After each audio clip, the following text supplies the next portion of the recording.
देखिए, अभी तक हम जो था तो अलग अलग प्रकार से जानते थे। आज हम बात करेंगे गौड़ जनजाति, यानी कि जिसको हम एसटी बोलते हैं। एसटी अनुसूचित जनजाति में आते हैं, आदिवासी में आते हैं गौड़ जनजाति। उसके बारे में मैं आज पूरी डिटेल बताऊंगा। अगर इसको आपने देख लिया ना, इसमें सीधा लिखा है कि मतलब इसमें प्रमुख जनजातियाँ हैं, जैसे कि ये अनुसूचित जनजातियाँ भी मैं देख पा रहा हूँ। यहाँ पे देख रहे हैं अनुसूचित जनजातियाँ कितना क्या है। तो इसमें गौड़ जनजाति, ये आदिवासी वाला जो गौड़ आते हैं ना, उनके बारे में हम जानेंगे। ठीक है, तो ये एमपीपीएससी, यूपीएससी और एसएससी, बैंकिंग, रेलवे वगैरह वगैरह जितने भी मतलब कंपटीशन एग्ज़ाम है, उस बारे में इस बुक में A to Z दिया है। इसकी शारीरिक बनावट, उत्पत्ति कैसे हुई, इसकी भूत प्रेत आदि, तो हर एक चीज़ बताएंगे। तो वीडियो को कंप्लीट देखिएगा। गौड़ जनजाति के बारे में हम स्टार्ट करते हैं। तो देखिए, वीडियो एक्चुअली क्या है कि मेरी थोड़ी मूड डिस्टर्ब है, यानी कि मुख तो अगर गड़बड़ हो जाती है तो आप उसको सुधार लीजिएगा पढ़ के, मेरी वीडियो को बुरा मत मानिएगा। चलिए, वीडियो कंप्लीट देखिएगा तो अच्छी इन्फॉर्मेशन मिलेगी। यहाँ से हम स्टार्ट करते हैं। ठीक है, गौड़ मध्य प्रदेश की एक प्रमुख जनजाति है, जिसका 43,97,918 व्यक्ति 2011 की जनगणना के अनुसार में है। ठीक है, और यह जनसंख्या की दृष्टि से भारत की सबसे बड़ी जनजाति में से एक है।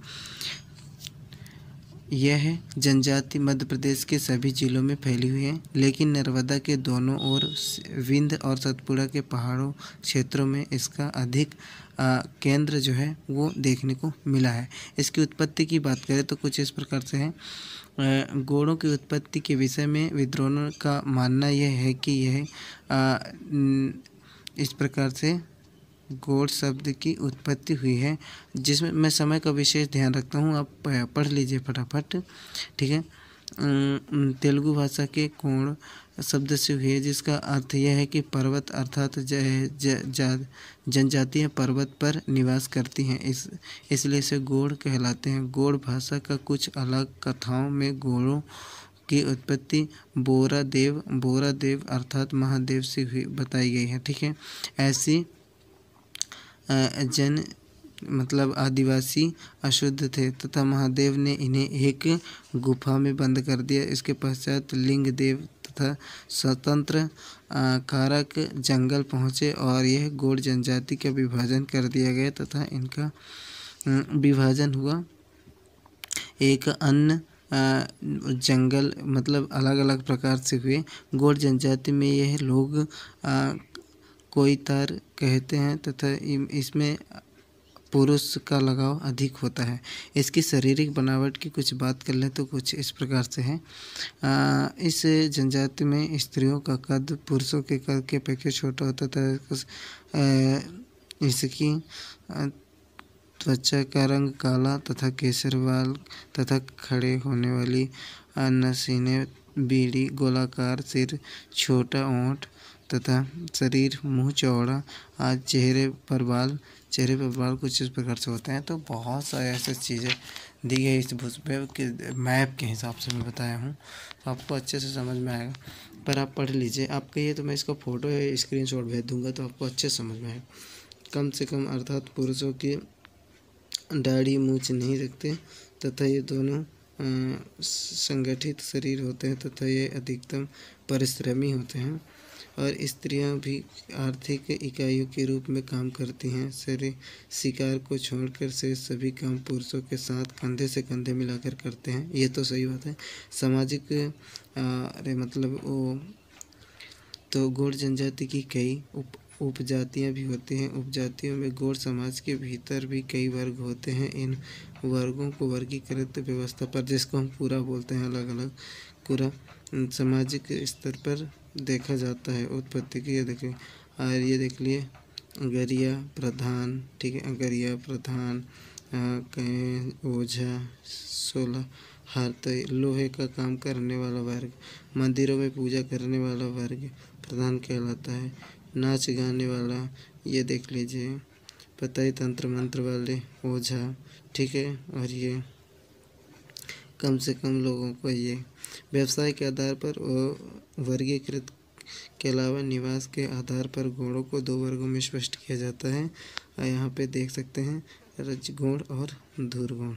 यहाँ पे देख सकते हैं ये लोग भूस्वामी होते तथा इसका कुछ राजगुण के आधार से मध्य प्रदेश में सागर, होशंगाबाद आदि जिलों में इस प्रकार के गुण पाए। धुरगढ़ जनजातीय एक साधारण वर्ग के होते हैं तथा ये राजपूत मिश्रित उत्पन्न होते हैं तथा यह छत्तीसगढ़ के अंतर्गत निवास में मध्य प्रदेश के गुण से काफ़ी संख्या में कम है। वेशभूषा के आधार पर जनजातियों को कुछ इस प्रकार से रखा गया है, यहाँ पे देख सकते हैं। ठीक है, तो गौड़ जनजाति की वस्त्रों में बहुत कम प्रयोग तथा यह प्रौढ़ स्त्रियों चोली नहीं पहनती तथा छाती के कुछ इस प्रकार से आधारपूर्ण रहते। शरीर के आभूषण कभी कभी मोर के पंख तथा जानवरों का सींग लगा रहते हैं। गौड़ पुरुषों के घुटने की छाती तथा कंधे, बिछौने तथा सिर के मुकुट हर एक प्रकार से आभूषण का आकार तथा कढ़ाई, चांदी, चूड़ाई कान में बांधी। स्त्रियों के छाया में 8 गज की साड़ी, फिट कांच लग। परिवार में जनजाति ये देख सकते हैं विवाह होती है, पति अपने पति के घर आकर रहती है। वंशानुमान पिता का वंश के आधार पर बच्चे का कुल या नामकरण कर दिया जाता है। विवाह में कई प्रथा होती हैं, सामूहिक विवाह तथा सबसे उचित होती है। पलायन व्यवस्था होता है, इसमें भी लम्हान तथा वधु बहुधु मूल्य प्रचलित होता है और ये वधु बंधु कहलाते हैं। दो परिवारों के बंध में स्पष्ट कन्या के पिता का नौकर के रूप समय के साथ काम करते हैं तथा यह आधारभूत भेष होता है। अरे अब बहुत टाइम लग जाएगा इसलिए मैं फटाफट पढ़ रहा हूँ। तथा कन्या के विवाह के साथ साथ ये आधारभूत सेवा करने का मोल भी लुगाई, अंतर विवाह, ठीक है, मुरैना। गौड़ आपस में विवाह नहीं करते, मतलब ये जो पूरा होते हैं तो ये आपस में विवाह नहीं करते हैं। ये सब देख सकते हैं, पढ़ सकते हैं फटाफट, तो देख लीजिए। कमेंट मत करिएगा क्योंकि एक वीडियो पे बहुत कमेंट आया था कि आप ऐसे से पढ़ते हैं, मेरे पढ़ाई पे ध्यान मत दीजिए। गौड़ जनजाति में भाई का लड़का, बहन की लड़की, भाई की लड़की, बहन का लड़का में विवाह का प्रचलन होता है। यह दूध लौटा कहते हैं। आर्थिक जीवन में कुछ प्रमुख साधारण कृषि मजदूरी होता है। बोरी के साथ साथ कुटली धान की खेती करते हैं और ये लोग स्त्री जंगल में फल फूल, कंदमूल, साग सब्जी, जड़ी बूटी एकत्रित करके सूत, धागा तथा का बेचते हैं। मिट्टी के बर्तन, धातु के काम करते हैं। धर्म जादू में कुछ इस प्रकार से देख लीजिए कि पूर्वजनों मुख्यतः विश्वास, आत्मवाद तथा मानवता होती है। देवी देवता, मोम, बोरा देव, कृषि औजार तथा अन्य औजारों के साथ पूजा करते हैं। ये गौड़ जनजाति तथा विश्वास करते हैं ये इस प्रकार से,